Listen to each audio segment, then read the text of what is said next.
All right. Good morning, good morning. Ladies and gentlemen, I have, first of all, good morning to everybody that's here on Facebook, to Lillian, and to Rabbi Zwickler, who sometimes joins us, and to Alan, and to Wally, and to anybody else who's watching. To Annie, if she gets to it, right? And of course, good morning to everybody that's here, to Larry, to Yehuda, to Alex, to Miriam, to Hanarina, to Joyce, to Vicky, and good morning to everyone. So welcome to A Taste of Thanks, which is our weekly class, we're winding it down, really. We have like 2 weeks left. Our weekly class, unpacking the laws of brachot, of making blessings. And I have a question for everybody. I want to start off today with a question. If I come to the rabbi's house, Friday night Shabbat dinner, sorry, not for Friday night Shabbat dinner, for Sunday night. He invites me to come over Sunday night to come and schmooze and spend some time together. I said, beautiful, we spend some time together. He says, hey, you know what I have in the fridge? I have my leftover chicken soup from Shabbos. So he pulls out a pot of chicken soup, puts it on the stovetop, warms it up, and serves you a bowl of chicken soup. And in this bowl of chicken soup, you have now a few things. You have obviously liquid, that's what soup is made of. You have in it some celery, some carrots, some sweet potatoes, other vegetables. You have in it a knedel, right, a matzo ball, sitting inside the chicken soup. What bracha do you make on this chicken soup? So it's not Friday night. You haven't washed. It's a regular, right? It's just what bracha do you make on this chicken soup? I would say mezonot. Because of the matzo ball, right? Oh, mezonot. But the vegetables are not mezonot. It's the standard overarching one. Mm-hmm. What? Oh, so Larry's suggestion is shahakol, because shahakol will include everything. Yeah. Okay. I think you have to do all of them. You think you have to do each one? Take each item out, make its blessing, put it back, keep going. Okay? No. No? All right, great. So we have here 3 different opinions. Great, I like it. That's the way I'd like to start a class. Let me ask a follow-up question, because Miriam brought up eating different pieces from the soup and making different brachot on each one. Let's say you can't do that. Let me make the calculation a little bit more complicated. Let's say you have you're going to have a mezonot roll. Okay? You have a mezonot roll, and you're not going to roll plain. What am I, nuts, right? So you're going to have it with, let's say, lox and cream cheese. Those are both shahakol. Mm-hmm. And you're also going to put in, so you spread the cream cheese on the outside of inside the roll, the bagel, whatever it is. Again, the bagel is mezonot. You're not making a hamotzi. Okay. You spread some sort of spread, let's say cream cheese, guacamole, whatever it is. Then you put vegetables, like, peppers and onions, tomatoes inside. And now you have yourself a sandwich. Mm-hmm. Or you got a barbecue and you have a burger, right? You have the bun, which is mezonot. Then you have some sort of spread, ketchup, mustard, something, whatever, right? Mm-hmm. Then you have some vegetables. This class, by the way, doubles as a culinary class, just saying. Then you have a burger patty. And then you have, right? What bracha do you make on this sandwich? What is the main thing then? Is it the bread or the meat? Ooh, very good. So you see, we're getting to new opinions here. Okay, great. So Joyce wants to know, what's the main thing you're eating? Well, how come I can't ask you that? You're the one who's eating. What's the main thing you're eating when you eat? When you eat a burger, what's the main thing you eat? Meat. The meat is the main thing? Absolutely. Or the roll? Actually, there's more roll I than think the meat is the I primary. think he's right. There's usually more roll than meat. Yeah. You do a 4x4. That's where you get your burger. Okay. Yeah, where's the beef? Unless Yeah. you're having a double, you know, something. Yeah? If it's hamotzi, you do that and it covers everything. Right. We're not talking about hamotzi. Yeah, correct. Hamotzi is the catch-all that way. Yeah, correct. I have a different question. Well, let's say we go with what Joyce says, which is we have to figure out which thing is the main thing, which thing is the secondary thing. What decides what's the main thing? First of all, we had a machloket right here about whether the burger is the main thing or the bun is the main thing. But let me ask you a few questions. Do we get to decide? Can Yehuda and I be sitting side by side, both have a burger in front of us, and I say, I'm eating this mainly because I'm starving, I want the roll, and that's going to fill me up. And Yehuda says, no, I couldn't care less for the roll, I'm just eating the roll in order to have the burger. Can we decide 2 different people doing 2 different things? One guy's in it for the carbs, one guy's in it for the protein, so he makes a shahako and he makes a mezonot? Yeah, you think so? Depends on the person. Let me see, does the name have anything to do with it? Vicky claims the roll is the main thing, so why do we call it a burger? Does the host declare? Does the host declare? Very good, yeah. Mm-hmm. A lot of good questions here, yes? Okay, we are now going to be learning the dinim of ikar and tafel. Ikar means the main food, the primary food, and tafel means the secondary food. Okay? We're going to see that yes, Joyce is correct that the main thing might be the burger. But yes, Vicky is correct that sometimes that maybe when it comes to grain, remember we learned that anything that's made out of grain, from a halachic perspective, takes a primary stance in and of itself just because it's grain, right? So we're going to learn some of those laws. We're going to learn what constitutes a situation of ikr and tafel. So in other words, when do we fall? Nobody here was wrong. I want to say that. When do we do what Hanarina said? I think it was you that said each thing, take each, or Marilyn said it, take each thing out, right? And when do we say no, we're not dissecting this dish, but rather we're gonna, right? If you have a quiche, a vegetable quiche, you start taking out a pepper and make a bracha. What are you doing, right? So we're going to learn when you do that, when you don't do that. In other words, when you go to the laws of ikr and tafel, which is primary and secondary, when you don't do that. We're going to learn when you do go to ikr and tafel, which one, how do you determine which of two foods is the primary and which is the secondary. We're also going to learn the unique status of grain foods, as we spoke about. And we're going to talk about the following food combinations. Ready? Okay. I hope nobody's hungry. We served a good breakfast, hopefully. We're going to learn about fruit cocktails, stuffed cabbage, chocolate-covered nuts, blintzes, potato knishes, cholent, breaded flounder. Does everybody see why each of these is a question, right? Cheesecake, noodle soup, barley and mushroom soup, knedel soup, that's the matzo ball soup, ice cream cake, ice cream cone, and ice cream sandwich. Don't eat all of those in the same meal, because some of them are dairy, some of them are meat. All right, okay. Let's do the introduction. We're going to ask Larry to get us started. We're on page 206 in the good blue books. The laws of brachos. Page 206, let's do an introduction so we understand what's going on here, all the different details that are going on over here. Page 206, introduction. Larry, when you're ready. Okay. 206. One of the most fundamental issues in Hilchos brachos concerns Iker et Tefel. An easy read Hebrew. The combination of primary and secondary foods. The principle concerning Iker et Tefel is unequivocally stated in the Mishnah. Whenever an Ikar is accompanied by a Tefel, the bracha recited in the Ikar exempts the Tefel from a separate bracha. Okay, so everybody knows these words already? Ikar is the primary, the main. Tafel is the secondary. Okay.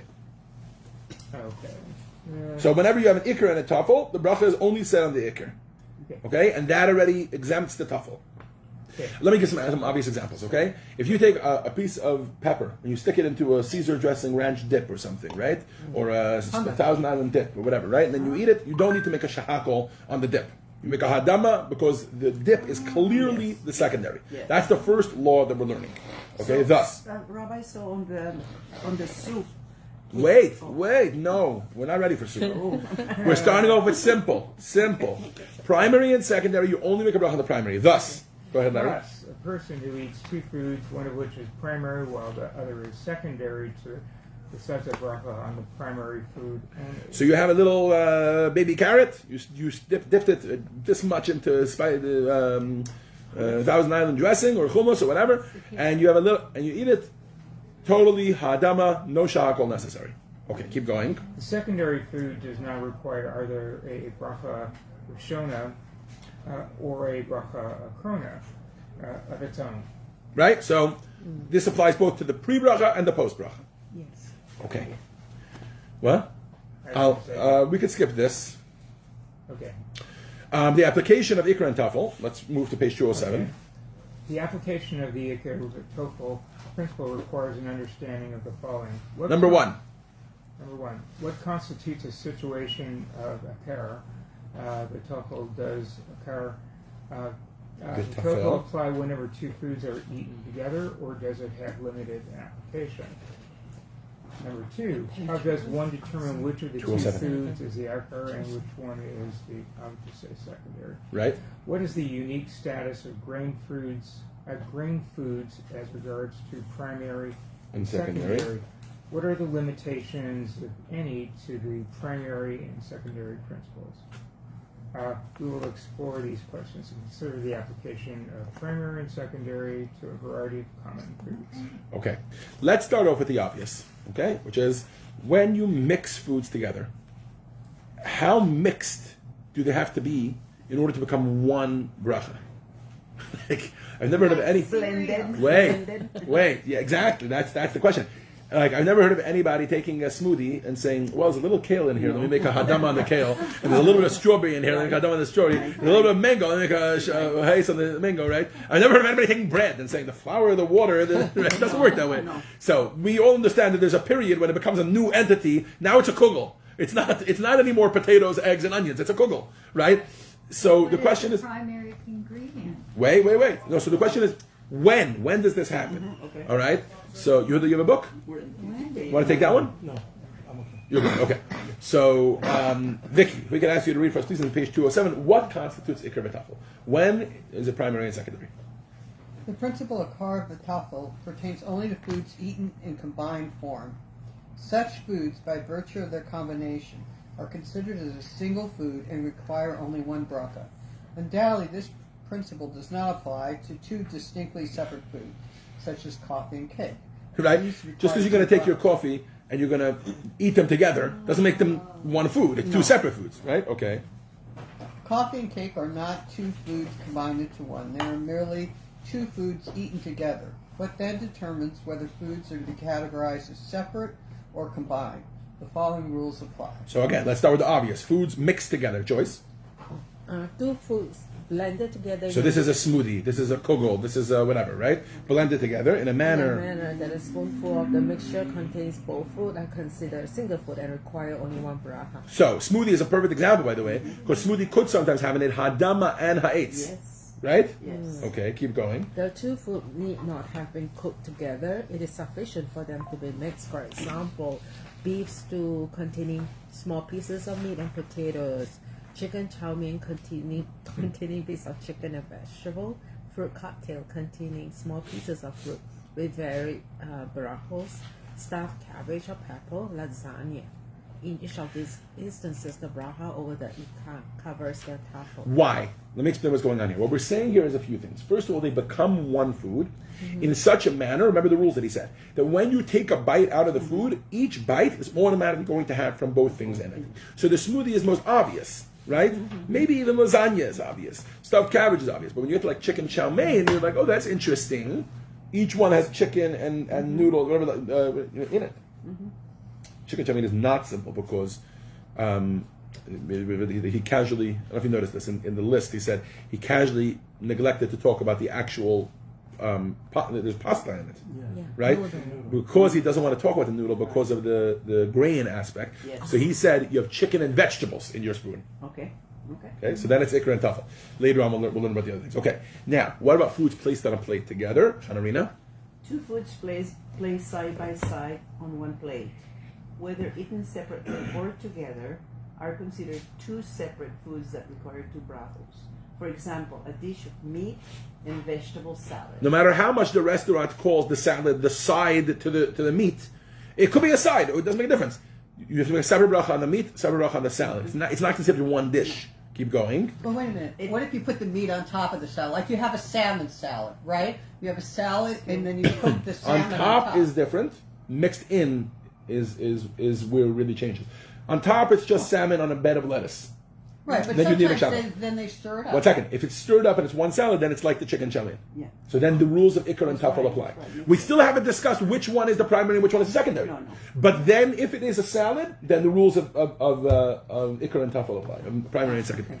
Okay, next, a dish of meat and A potatoes. dish of meat and potatoes, if the meat and potatoes are not mixed together. Right? So then it's two separate dishes. Meat and potatoes. But exactly like Vicky said, if the meat gets mixed into the potatoes, Like beef stew. yeah, beef stew was one of the examples he gave. Look, Oh. page 208 at the top. Sorry. See? Beef stew was one of the examples where ikar and tafel do apply. Okay. Continue.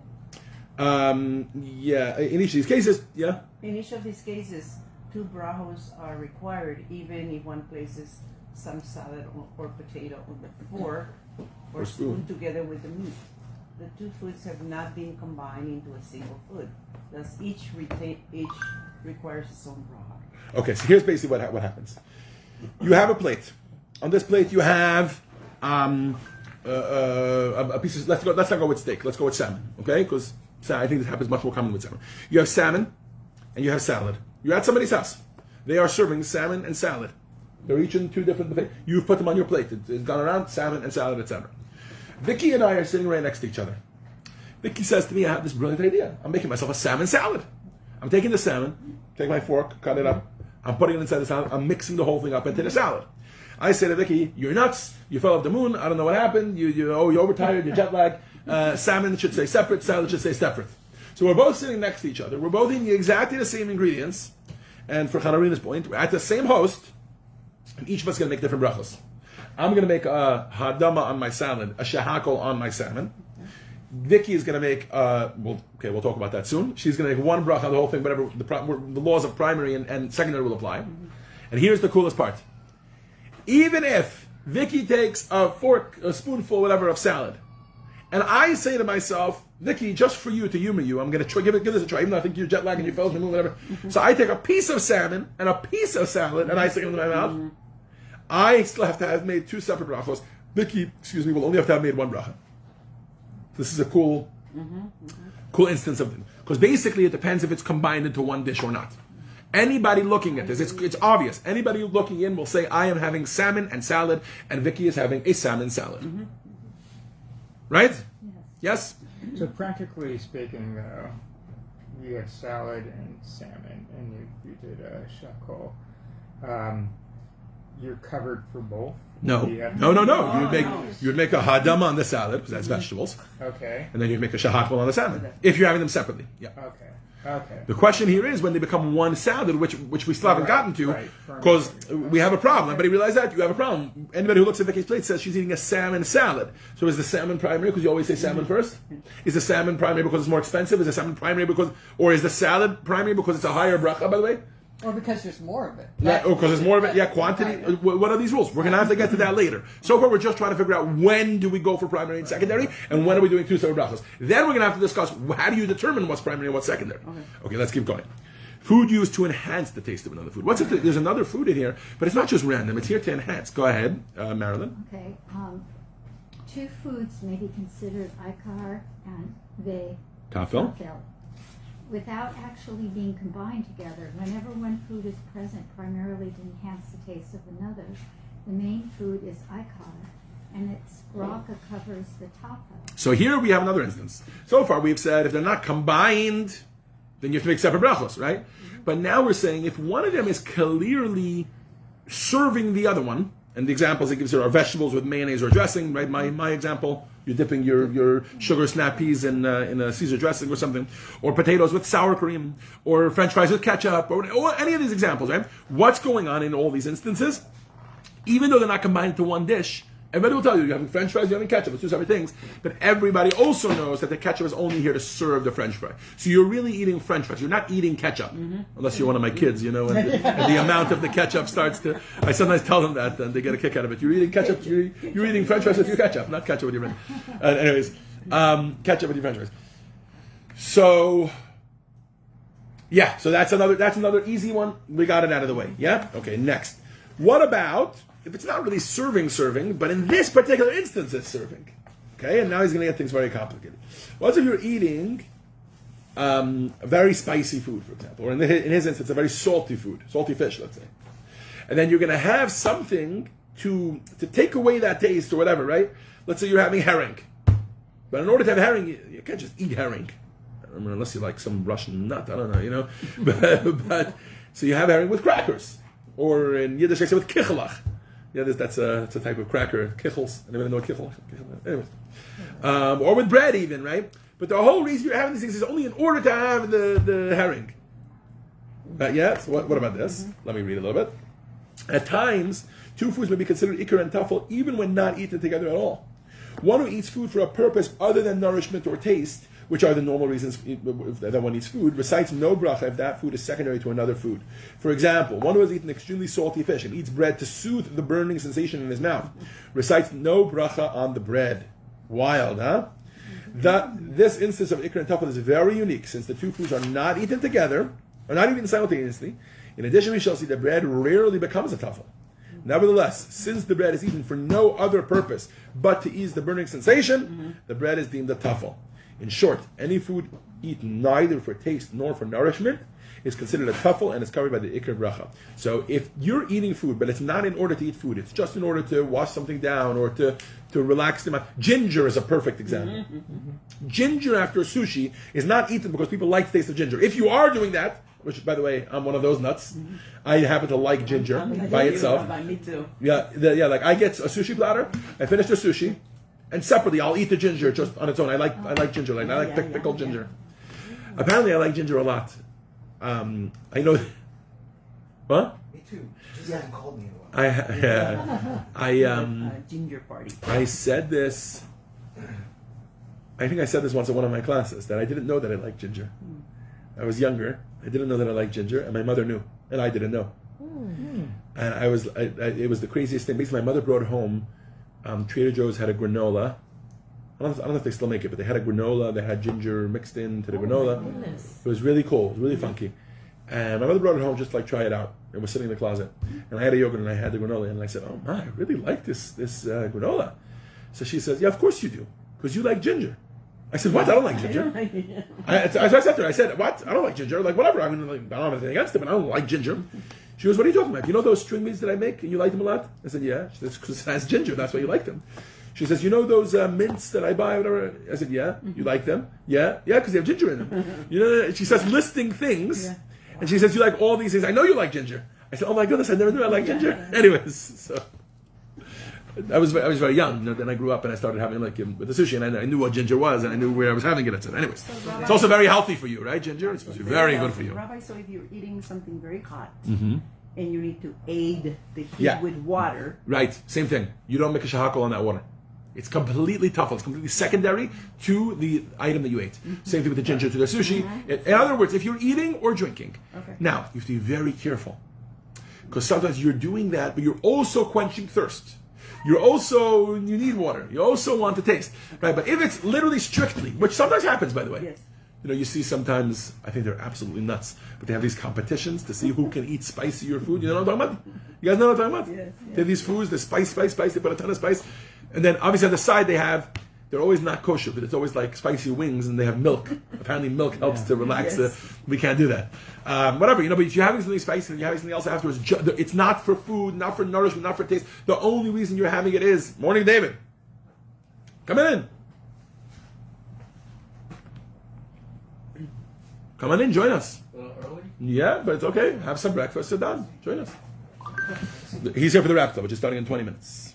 Yeah. It's okay, all good. Oh my goodness. So, if you're eating food and you're not doing it for nourishment or for taste, right? So it's just to cleanse the palate or to relieve the spiciness, so then you do not make a bracha on that food. All right? I have a question. So let's say you're juicing the ginger, okay, and then you're adding like lime and orange, and you're drinking the juice. What is the bracha? That's shahakol anyways, because it became juice. Yeah, it's water. It's water. It's like a juice. Yeah, even orange juice, you still make a shahakol. You don't make a ha'etz because it comes from an orange. What about the carrot cake with cream cheese frosting? Also, you're eating cake. You're not eating. Cake. You're not eating frosting, and you're going to see soon that we're going to see we're not going to make hadama on the cake on the carrots because they're going to be tuffle to the cake. They're going to be secondary to the cake. Okay, I want to make sure that everybody knows that this is not a new halacha that you guys just learned today. Okay, and that's the last section, which is E, which we're not going to read inside. Food eaten during a bread meal. Have you ever wondered why that is? Why is it that when we all know this rule, right? And when you wash your hands on the tilat yadayim, and then you eat, and then you make hamotzi on bread, and then you eat, let's say, some potatoes during that meal, you don't make ha'adam on those potatoes, right? We all know that, or meat, or whatever, anything. Why is that? The answer is it's because of the rules of ikr and tafel. Once you make a hamotzi bracha, from a halachic perspective, everything is secondary to the bread. That's the reason that you don't make bracha during a meal that you sit down and you wash for and you make hamotzi on. Okay. All right, so now we have clearly identified when we're going to make separate brachos and when we're going to fall into this category of we're making one bracha, we're not sure which one because we got to figure out which one is primary and secondary. Yes? Now, how do we figure out which one is primary and secondary? Alex, you want to read for us a little bit? Page 213. Determining the ikar. Remember, ikar means primary, yes? How do we figure out which one is the primary food? Alex, help us out.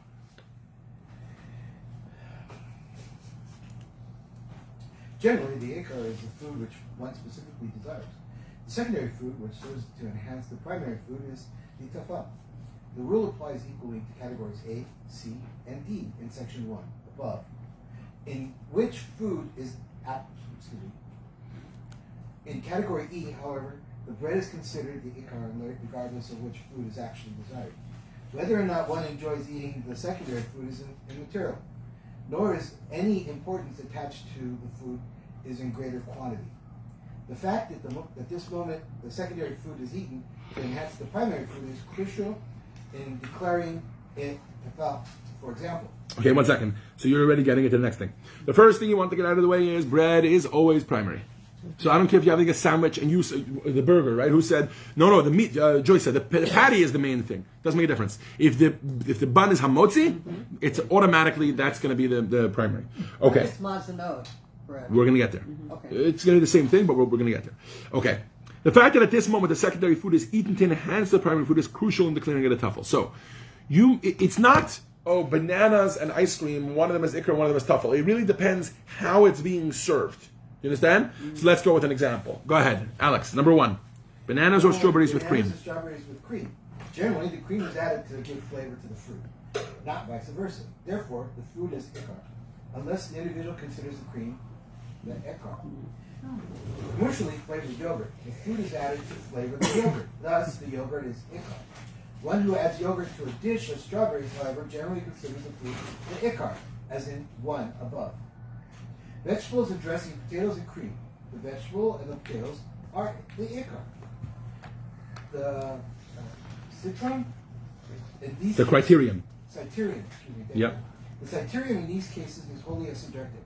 What the individual eating the food considers of major importance. So exactly like Alex said, it's all subjective. It depends on you. Nobody else could tell you that you're eating, and that's, remember my example with the ketchup and the French fries with the kids, right? If you have kids and they're eating the bananas only for the chocolate that you drizzle on top, really they need to make a shahakal.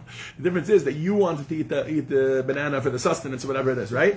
If you're eating it only for something else, it's completely subjective. It depends on you. You're the one who decides, not some sort of halachic principle. It depends what you have made the primary, which one the secondary. Okay, but Vicky asked, what about the quantity? Right? Remember that? You brought that up. What's it like? You got you're eating. Let's go bananas and chocolate syrup.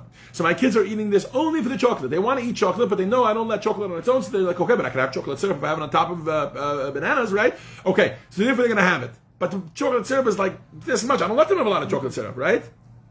And the bananas is a ton. Let's see. Larry, you're back up. The food is hamburger. the food is of greater quantity. Page 214. I was using the app. 214. Okay. At times it may be difficult for a person to determine which foods he primarily desires. The Pushkin rule that in this case the ingredient of greater quantity is the ikar. In the event of difficulty in determining which ingredient is the majority, one must recite whichever of the brachas in question would be effective for all the main ingredients. Okay, so sometimes, so we said it always goes based on what you desire more. Okay, if you have having a hard time with that, you're like, I want them both. So then it goes based on quantity, right? And whichever ingredient, let's call it, right? Even though they're not really ingredients. If they were ingredients, then it would be a mixed item and then it would be one brach, right? But if whichever ingredient is the most quantity-wise, has the highest quantity in this particular food, so then you make the bracha for that thing. Let's give some examples. Fruit cocktail. Go ahead. Fruit cocktail, which contains tidbits of peaches, pears, pineapple, and grapes, has no clear ikar. The peaches are not added to enhance the taste of the pineapples, and pineapples are not added to enhance the flavor of the peaches. One therefore recites the bracha of whichever fruit constitutes the majority of the mixture. Any cream topping is also covered by the bracha. In commercial fruit cocktail, the pineapples are generally in the minority vis-a-vis the other fruits. Thus, one recites a Borei Pri Ha'etz. If one is unable to determine which are the ingredients... Right, so pineapples are adama, because they grow from the ground. Right. And let's say apples, oranges, whatever else there is inside the fruit cocktail would be hayes, right? Or peaches, whatever, right? Yeah. So he's the one commercially whatever, but mixed fruit cocktails. But what's if like you just come to a Chabad event and they have these little cups of fruit, and in it there's grapes and there's apples and whatever, right? But there's also some strawberries and blueberries. And sometimes the strawberries and blueberries can be the main base. The strawberries and blueberries with some grapes, right? So you always got to go with the majority. Go ahead. Nobody go to stuffed cabbage? No, actually, let's skip the rest of the examples. I think you guys get the idea. If you would like to go through them, you can. Let's move ahead to the 5 species of grain, okay? Chazal considered, so I'm on page 216, the 5 species of grain, cases where the grain is considered primary. Chazal, that's our sages, consider the 5 species of grain, wheat, barley, spelt, rye, and oats, in a class of their own. These species, due to their unique status as staple foods, are always considered the ikar, the main. Other staples, such as rice, however, do not share this distinction. We spoke about this already. Rice is very complicated. Chazal state this rule in no uncertain terms. Any food which has in it one of the 5 species of grain requires a mezonos. Okay? It should be understood that this principle is applicable only in cases where the grain is combined with the other ingredients into one food. The grain must also be added for its value as food. These conditions will be discussed below. The primacy accorded to grain by Chazal differs from the normal principles of primary and secondary, which is based on preference or proportion, right? The special status of these grains mandates that no consideration be given either to the proportion of grain versus other ingredients, or to the fact that one desires the other ingredients more. In either case, Chazal have clearly mandated that the grain is considered the ikar. So, grain is the big difference, even if it's mezonos. So somebody wrote up before a burger, right? You definitely make a mezonos on it. Now we could say that you should make a shakol also on the burger on its own. Whatever, we could talk about that in a second. But let's go with simpler cases first. So pies, blintzes, potato knishes, all these things will be in mezonos. Why? Because the moment that you introduce a crust, if it's a cherry pie, which is primarily cherry, and everybody that's eating it is eating it for the cherries. But in order to make it a pie, there's a crust on the outside and a crust on the top. Right? It's a good thing we serve food at this class, huh? Otherwise, everybody would be very hungry by the end of it. You make a mazonos on it because there's mazonos involved in it. Same with a blintz, same thing with a knish, same with all these things. Okay, let's skip to... But I don't understand, because the bread on a hamburger, wouldn't that... that's not mezzanot, that's bread. Well, it depends what type of bread it is. Yeah. So we haven't discussed yet what makes something mezonot or not. Like gluten-free bread. No, not just gluten-free bread. Even if it has the 5 grains in it, if it's made with, like, let's say a juice, like let's say a fruit juice, not with water, that could make it mezonot. The problem is that it only makes it mezonot temporarily. The moment you start making a meal out of it, which a burger for most of us is a meal, not a snack. But if it could be a snack, then it could be mezonot. Yeah, my point is it's complicated. You could have a burger bun that's mezonot. We're getting into very, very complicated territory. What I would call the great pizza debate. Is pizza mezonot or hamotzi? And there's a lot to talk about, and it's not for today. We once almost went into that in one class. I stayed away from it. I'm going to also stay away from it today, and we're going to get to it hopefully next week. So what is a hamburger? Next week. It's even the next chapter. Look. See, chapter 8 is called the dinim of Birkat Mezonot. Okay. So next week we're going to talk about it. Okay, so that's the answer to that question. Hamburger is a shakol. Yes, the burger itself is shakol. Right. That's not the question. The question is when you have a burger inside a bun, which bracha do you make? Yeah. And then the answer is mezonot or hamotzi, whatever you're making on the bun. Okay. So Rabbi, the soup then, the primary item. Going back to the mezonot. Yes. Okay. What? Yeah. Yes. So the matzah ball. Yes, the matzah ball is mezonot. Okay, you're right. Yeah. Okay. When the bracha of the ikar. So we're skipping to page 227 now. 227. We're going to talk about 2 situations in which the rules of primary and secondary do not apply. Okay. Vicky, if you can read for us, please. When the bracha of the ikar is not functional for the tafel. When will this not work? When will the primary bracha not cover the secondary bracha? Go ahead. As explained in the introduction, the underlying principle of akar v'tefel is the ability of the akar's bracha to include the tefel as well. In no way, however, can it be argued that tefel requires no bracha. A bracha must be recited on any food regardless of its stature or prominence. Therefore, if for whatever reason the bracha on the akar cannot exempt the tefel requires its own bracha. So what he's saying is like this: primary and secondary helps you. They're in the thank you. primary and secondary helps you because it's not that the secondary one, and now magically doesn't need a bracha. Let's say the dip, for example, for a carrot, right? We're not saying the dip doesn't require a bracha. If you take a spoonful of dip on any random day, you have to make a shahakal on it. You also have to have your head examined, but you shouldn't be spooning dip out of a thing, right? But also you have to make a bracha on it. You make a bracha shahakal. If the only thing that happens when you make a primary bracha and a secondary is that the primary food exempts the secondary bracha. In other words, the bracha on that one covers the secondary. So what if you have a primary that for some reason cannot fulfill the secondary one? And I'm going to give the two examples you can see. I'm just going to say them outside. Number one is when the primary doesn't need a bracha. So for example, let's say you're having a pill and you're having water to swallow the pill. The pill doesn't require a bracha because you're not having it for sustenance and you're not having it for taste, right? So we always say in that situation you don't make a bracha on it. Medicine, right? Now you're having water right after it's helping you swallow it, but water requires a bracha, right? Mm-hmm. So just because the water is secondary to the primary doesn't mean the water is exempt from a bracha. So you're not making a bracha on the primary, but the secondary you need to make a bracha on. So you make a shahakal on the secondary. You understand? Same thing would be if you reverse the order. So I think in this case, ginger is the perfect example. You have the ginger before the sushi or whatever it is. Because you're going to clear your mouth, and I think that's the way it works. So you're supposed to have ginger, I think it's supposed to be a palate cleanser, right? It's supposed to clean the palate. Yes. And now you have sushi, you can taste the sushi fully, yes? Yes.